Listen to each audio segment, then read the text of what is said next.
I think Senator Marcos is seeking the floor. We recognize Senator Amy Marcos.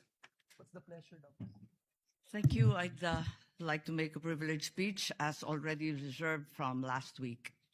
Is this, Madam President, a privilege speech or a question of personal and collective privilege? Because Personal and collective because privilege. we have yet to dispense with, proceed to the reference of this. If it's a question of privilege, we will Yes. proceed, Madam President. Yes, I rise on a matter of personal and The collective good lady privilege. senator has indicated that she's rising on a matter of personal and collective privilege. We recognize once again Senator Amy Marcos.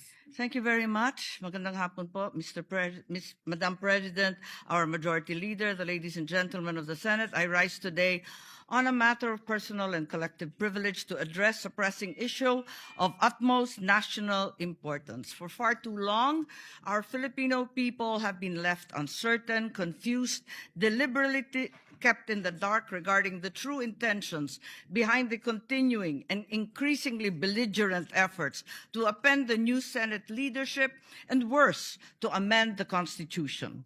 The Filipino people deserve clarity. The Filipino people deserve honesty, and above all, the Filipino people deserve at least the truth.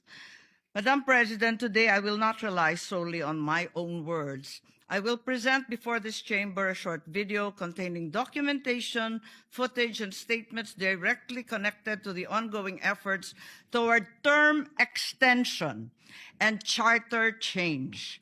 With your permission, therefore, may we now direct the technical team to play the video presentation.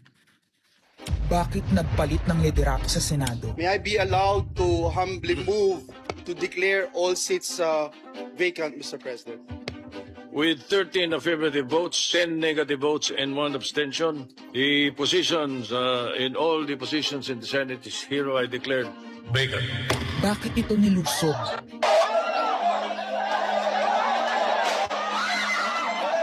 Bakit patuloy ang pananakot? Talagang garabalan, obvious na obvious, iniisa-isa ang majority. Bakit may panggigipit? Pinakakasuhan ng Ombudsman si Senator Rotante Marcoleta ng plunder at indirect bribery.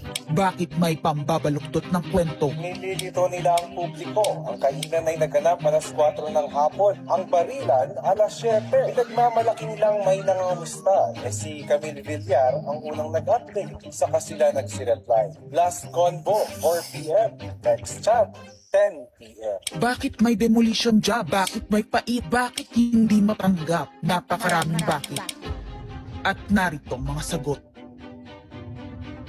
Pero bago ang katotohanan, wasak